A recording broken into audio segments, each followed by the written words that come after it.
Assalamualaikum warahmatullahi wabarakatuh. Yang terhormat Bapak Trimurdianto selaku dosen pengampu mata kuliah Kalkulus 1 dan yang saya hormati teman-teman saya sekalian.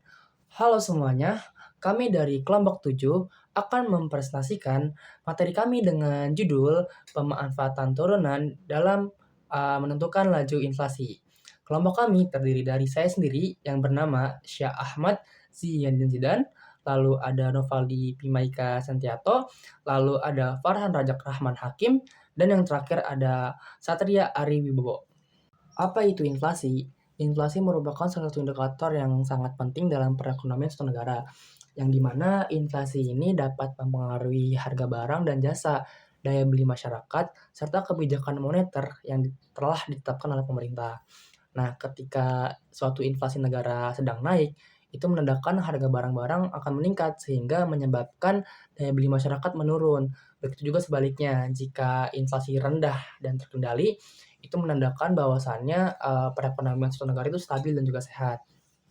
Untuk memahami perubahan inflasi dari waktu ke waktu, maka diperlukan konsep matematika yang telah kita pelajarin, yaitu turunan. Selanjutnya, konsep turunan ini akan dijelaskan oleh teman saya. Nah, sekarang kita masuk ke pengertian turunan. Turunan itu adalah salah satu konsep utama dalam kalkulus yang digunakan untuk menentukan laju perubahan suatu fungsi terhadap variabel bebasnya. Misalnya nih, kalau suatu fungsi menggambarkan hubungan antara harga dan waktu, maka turunannya menunjukkan seberapa cepat harga itu berubah setiap saat. Dengan kata lain, turunan dapat membantu kita untuk mengetahui kecepatan perubahan suatu variabel, termasuk perubahan tingkat inflasi. Secara matematis, turunan dapat ditulis dengan rumus seperti yang ada di samping saya.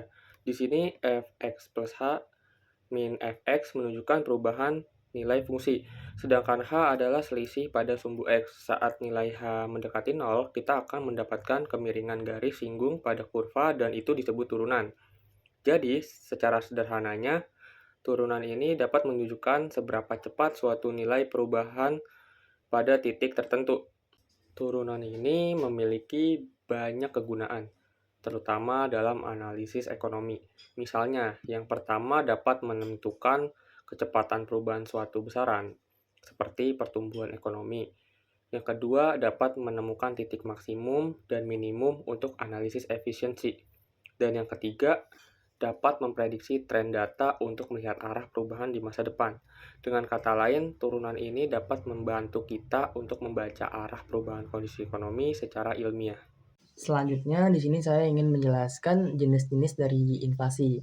Inflasi itu sendiri terbagi menjadi beberapa jenis berdasarkan tingkat kenaikannya. Yang pertama ada inflasi ringan, jika di bawah 10% per tahun, lalu ada inflasi sedang jika di antara 10% hingga 30% per tahun, lalu inflasi berat antara 30% sampai 100% per tahun, dan yang paling ekstrim adalah hiperinflasi, yaitu inflasi di atas 100% per tahun.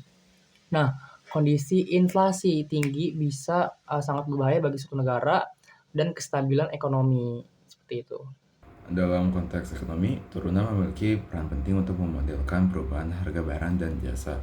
Laju inflasi saat dilambangkan dengan P atau T bisa dihitung sebagai turunan logaritmik dari indeks harga konsumen atau P terhadap waktu. Selain itu, model persamaan stokastik atau PDS juga digunakan untuk menggambarkan fluktuasi harga yang acak sehingga analisisnya menjadi lebih realistis terhadap kondisi ekonomi yang berubah-ubah. Dalam menganalisis data ekonomi, konsep turunan juga digunakan untuk memastikan data inflasi bersifat stasioner agar model statistik valid. Turunan pertama dan kedua data inflasi digunakan dalam model seperti VECM atau Factor Error Correction Model untuk melihat hubungan jangka panjang antar variabel ekonomi. Turunan selain itu, model Geometric Brownian Motion atau GBM memanfaatkan konsep turunan untuk memprediksi pergerakan komoditas di masa depan seperti minyak atau indeks harga konsumen. Baik, saya akan melanjutkan mengenai interpretasi hasil. Dari hasil analisis, kita bisa melihat dua hal penting. Yang pertama, laju respon kebijakan. yaitu seberapa cepat inflasi merespon perubahan kebijakan moneter seperti suku bunga. Kemudian yang kedua, turunan kedua digunakan untuk mengukur akselerasi inflasi, yaitu seberapa cepat inflasi meningkat atau menurun. Semakin besar nilainya, maka semakin tinggi volatilitas atau ketidakstabilan harga di pasar. Dengan analisis ini, pemerintah bisa mengetahui waktu terbaik untuk melakukan intervensi agar inflasi tetap terkendali. Jadi, dari pembahasan yang sudah dijelaskan, bisa disimpulkan bahwa yang pertama, konsep turunan dalam kalkulus sangat bermanfaat untuk menganalisis laju inflasi secara sesaat dan kontinu. Kemudian yang kedua, turunan pertama menggambarkan laju perubahan inflasi, sedangkan turunan kedua menunjukkan percepatan atau perlambatan inflasi. Kemudian yang ketiga, melalui konsep ini, para ekonom dan pembuat kebijakan bisa mengambil keputusan yang lebih akurat dalam menjaga kestabilan ekonomi. Demikian presentasi dari kelompok kami tentang pemanfaatan turunan dalam menentukan laju inflasi. Semoga penjelasan ini dapat menambah wawasan kita semua tentang penerapan kalkulus dalam dunia nyata. Bila ada kekurangan atau kesalahan, mohon dimaafkan. Sekian dari kelompok kami, dari kelompok 7. Wassalamualaikum warahmatullahi wabarakatuh.